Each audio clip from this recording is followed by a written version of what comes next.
I was fired in less than 5 minutes. No warning, no explanation, just cold, practiced words from someone who thought I was disposable. But the thing about underestimating people like me is that it always comes back to bite you. I remember the exact moment it all began.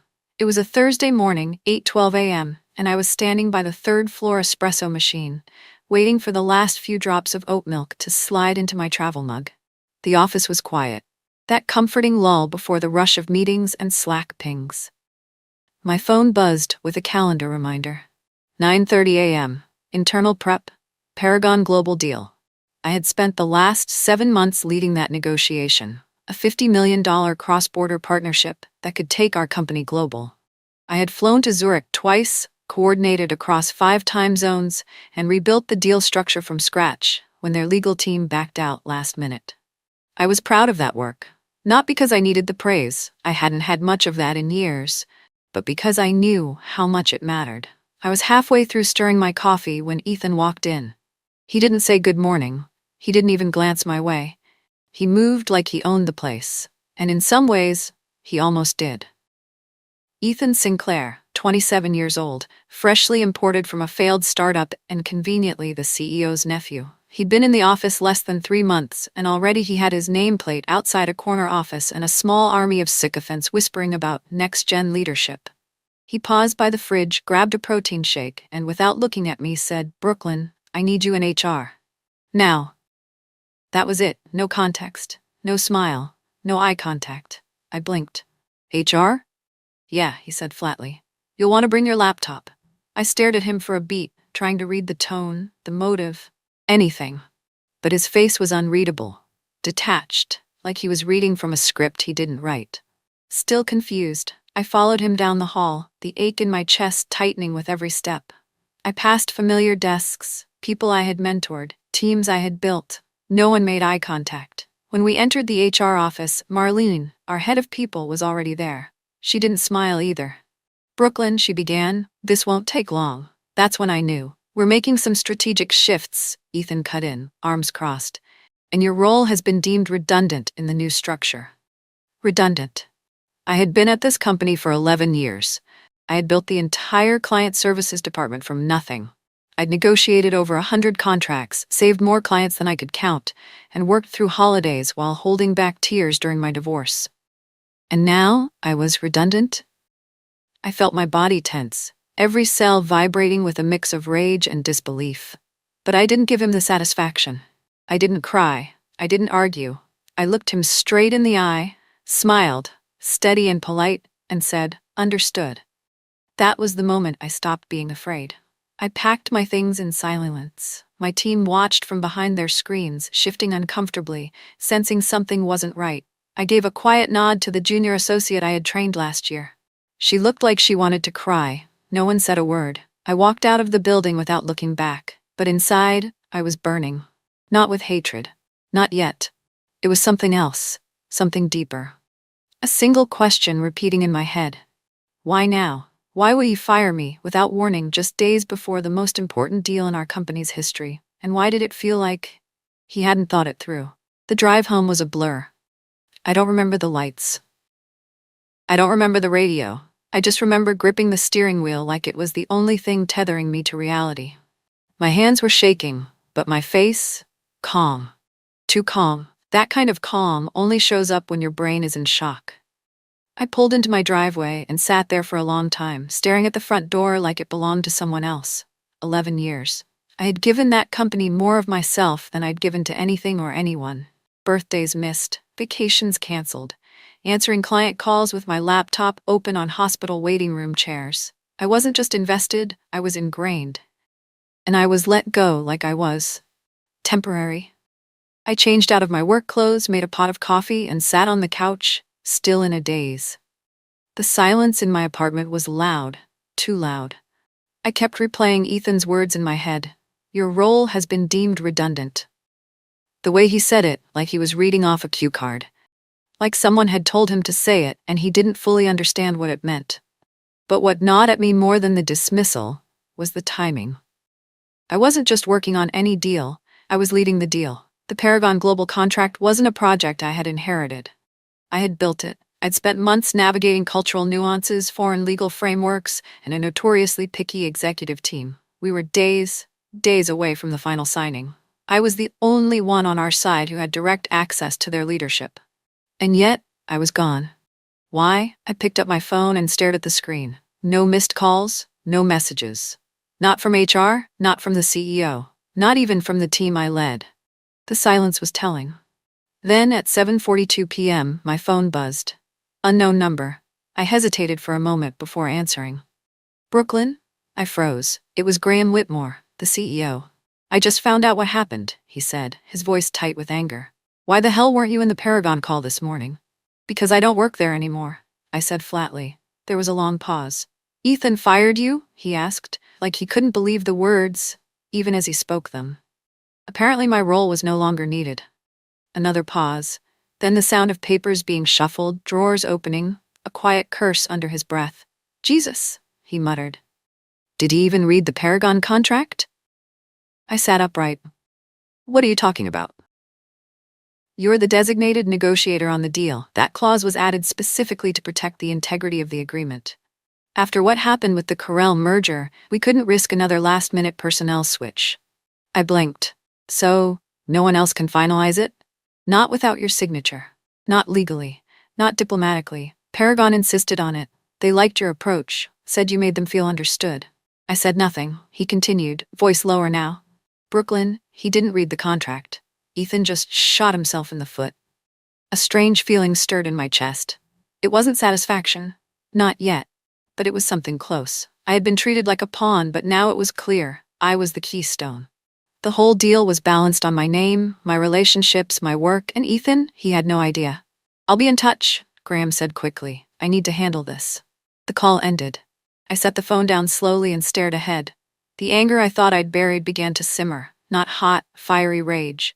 No, this was colder, sharper, more focused. He didn't just make a mistake, he exposed himself. And now, he was scrambling. I took a slow sip of coffee and felt something shift deep inside me. This wasn't over. Not by a long shot. At 8:02 a.m. the next morning, my phone started buzzing. First, it was a call from Ethan.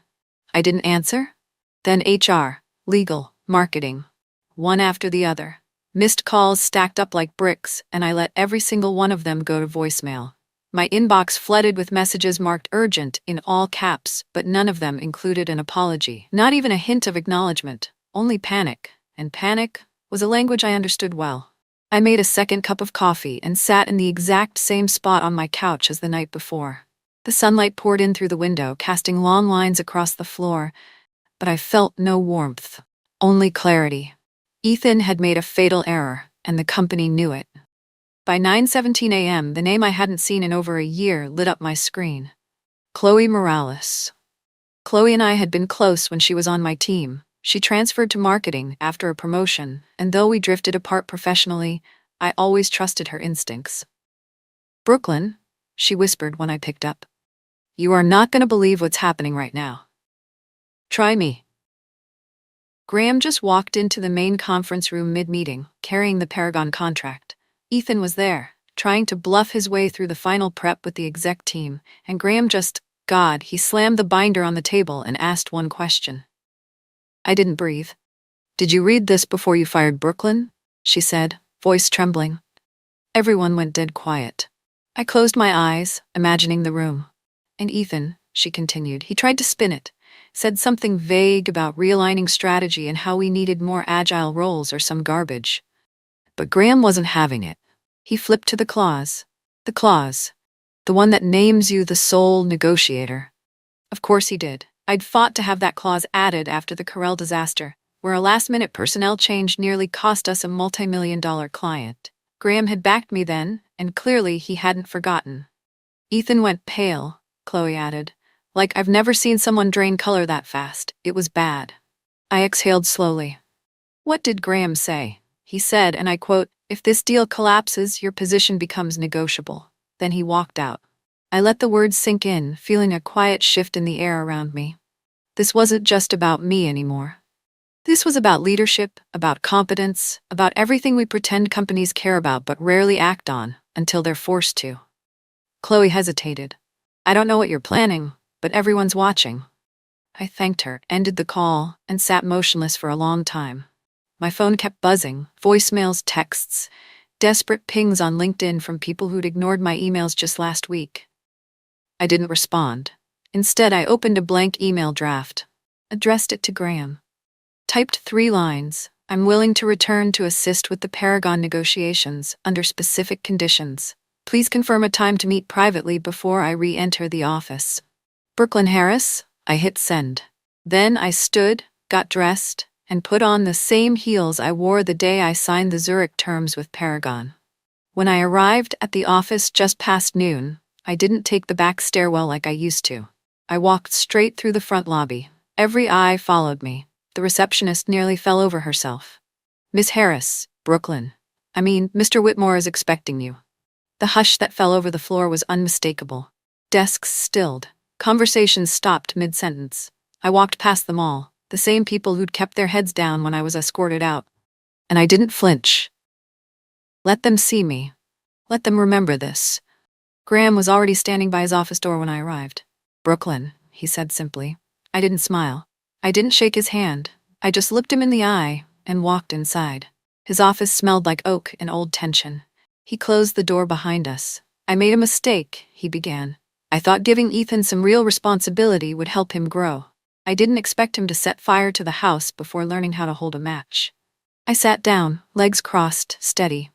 And yet, here we are. He sighed and slid a folder across the desk. I reread the contract, every word. You were right to insist on that clause. I nodded once. I'd like you to return, he continued, with full autonomy to finish the deal. And whatever conditions you need, we'll meet them. I let the silence hang, then replied, voice even, I'll come back. But I want it in writing, full control over Paragon, no interference from Ethan, and one more thing. He waited. This can't happen again, not to me, not to anyone. He met my gaze. You have my word. When I stepped back into the hallway, Ethan was standing at the far end, pretending to talk to someone. His eyes found mine. I didn't stop, didn't blink, but as I passed I saw it, the first crack in his armor, and I knew. This was far from over. I didn't come back quietly. I came back like a storm hiding behind calm skies. When I entered the boardroom at 12:58 p.m., 2 minutes before the Paragon team arrived, everyone inside stiffened. The room was filled with department heads and senior managers, most of whom had avoided eye contact with me just a week ago. Now they smiled too quickly, nodded too eagerly. A few chairs even shuffled to make space, as if proximity could erase silence. I didn't sit. I placed a single printed copy of the final contract, clean, annotated, and translated, on the table. Then I pulled out my notes and began reviewing quietly, page by page. I didn't need to speak. My presence was the statement. Outside the glass walls of the boardroom, I saw him. Ethan. Pacing. He looked agitated, like a kid waiting outside the principal's office. Every few seconds he peeked through the glass, then turned away. His phone in hand, tapping nervously, waiting to be needed, waiting for someone to come out and say, we can't do this without you. But no one did. At 1:03 p.m., the doors opened, and in walked the Paragon delegation. 5 people. Sharp suits, even sharper eyes. Leading them was their CEO, Hadi Al-Masri, a man known for his zero-tolerance approach to chaos. I greeted him in Arabic, his brows lifted, surprised, then softened with something close to respect. You remembered, he said with a faint smile. I never forget what matters, I replied. The meeting began, and it was flawless. We walked through every clause, every term, every translation. I anticipated their concerns before they voiced them, answered every question without checking notes, clarified legal phrasing, offered culturally specific alternatives. I had done this in my sleep for months, but today I did it with fire in my chest and steel in my voice.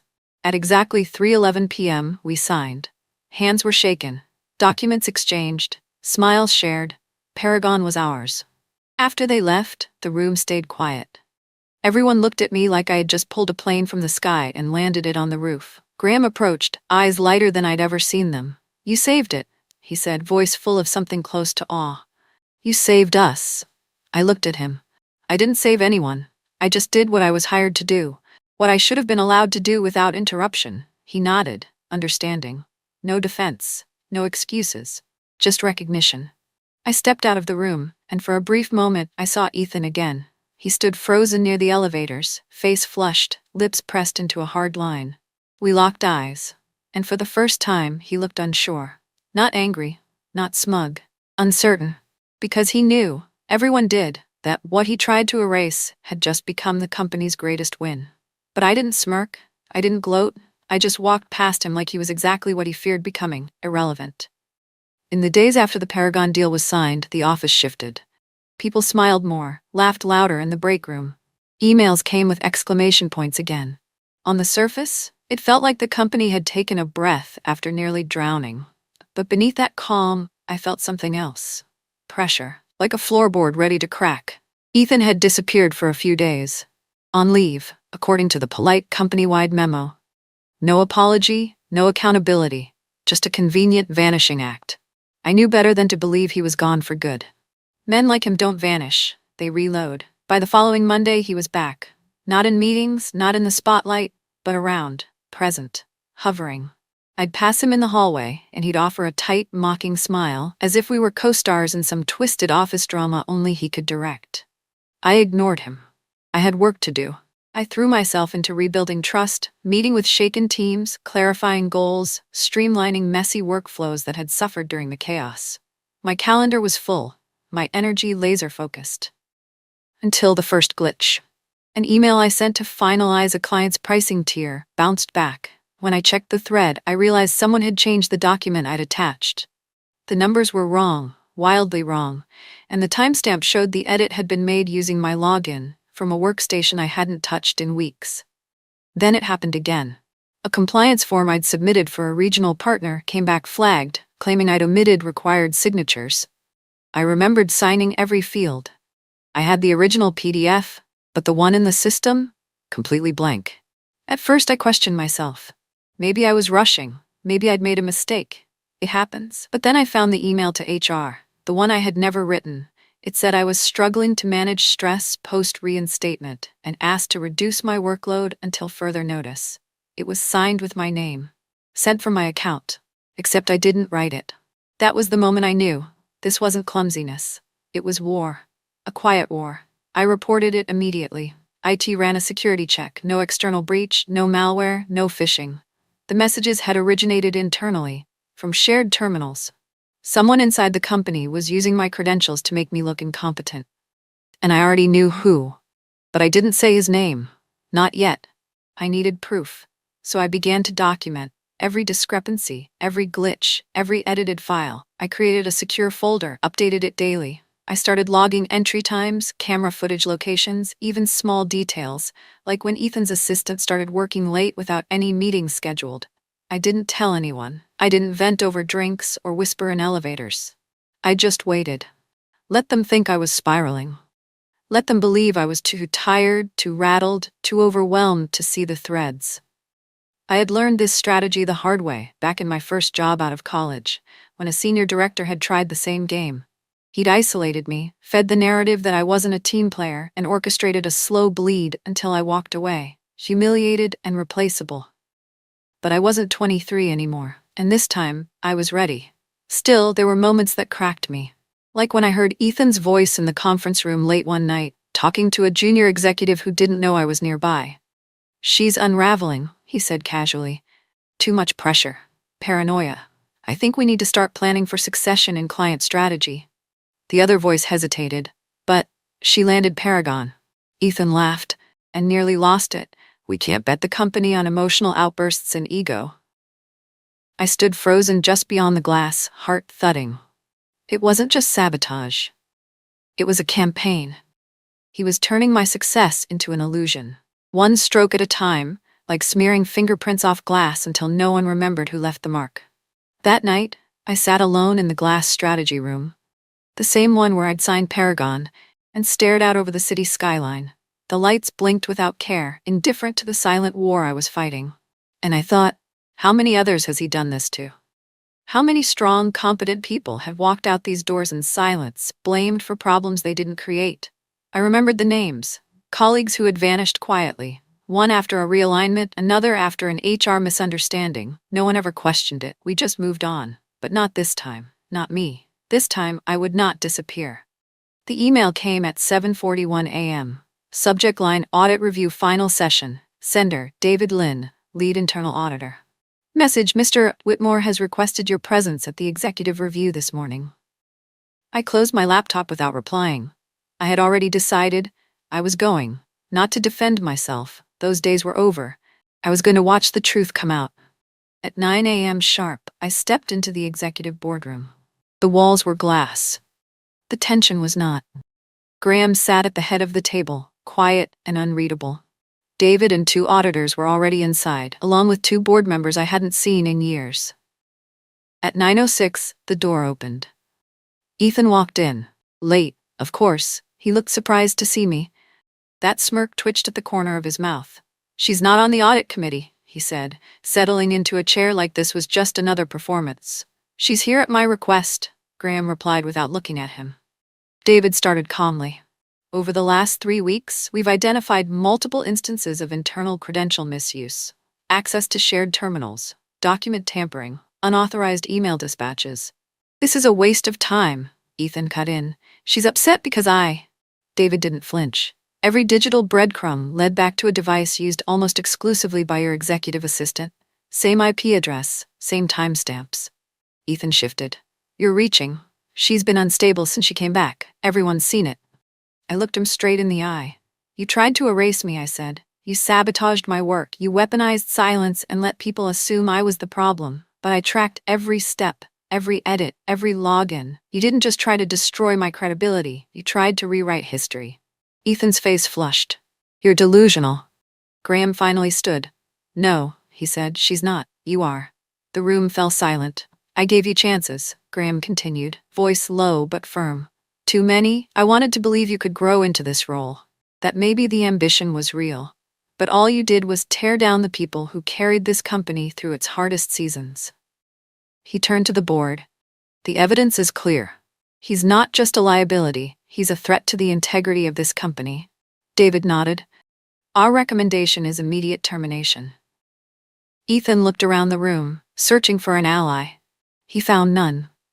"What? You're just going to take her word for it?" he snapped. "No," Graham said. "We're taking your actions for it." Ethan opened his mouth, then closed it. The smirk was gone. All that remained was disbelief. Security was waiting outside the door.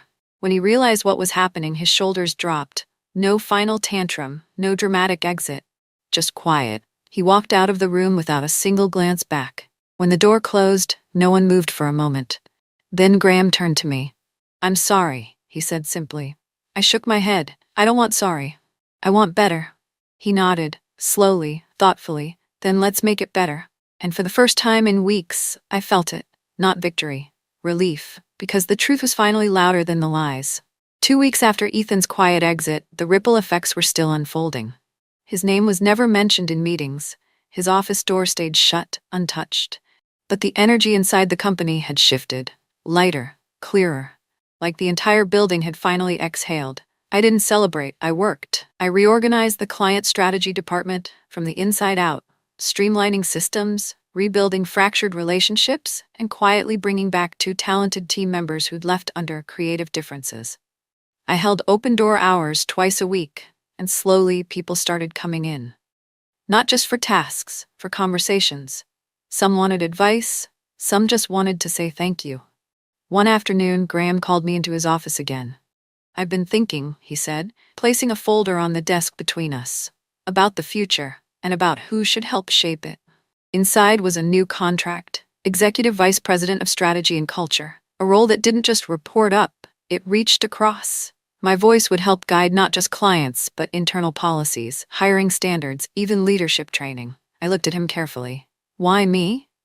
"Because," he said, "you've done more for this company in the worst conditions than most people do with a blank check and a safety net." I didn't give him an answer right away. Instead, I took the weekend. I walked the city, spent time with my sister, sat alone in the park and thought about the girl I used to be. The one who stayed silent to keep the peace, who smiled through unfairness, who believed her work would speak for itself if she just stayed quiet long enough. That girl deserved better, so I gave her better. On Monday I signed. Not because I needed a title, but because I wanted to change what leadership looked like from the inside out. I installed an anonymous reporting system, created a mentorship program, sat down with HR to rebuild how internal investigations were handled.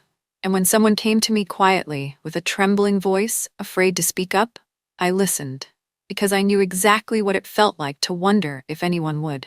2 weeks after Ethan's quiet exit, the ripple effects were still unfolding. His name was never mentioned in meetings. His office door stayed shut, untouched. But the energy inside the company had shifted.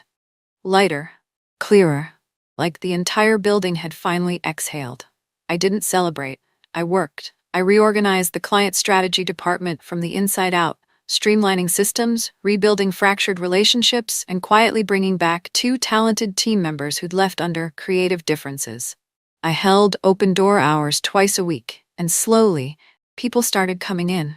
Not just for tasks, for conversations. Some wanted advice, some just wanted to say thank you.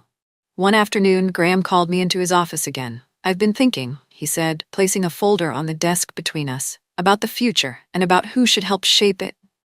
Inside was a new contract. Executive Vice President of Strategy and Culture. A role that didn't just report up, it reached across. My voice would help guide not just clients, but internal policies, hiring standards, even leadership training. I looked at him carefully. "Why me?" "Because," he said, "you've done more for this company in the worst conditions than most people do with a blank check and a safety net." I didn't give him an answer right away. Instead, I took the weekend. I walked the city, spent time with my sister, sat alone in the park and thought about the girl I used to be, the one who stayed silent to keep the peace, who smiled through unfairness, who believed her work would speak for itself if she just stayed quiet long enough.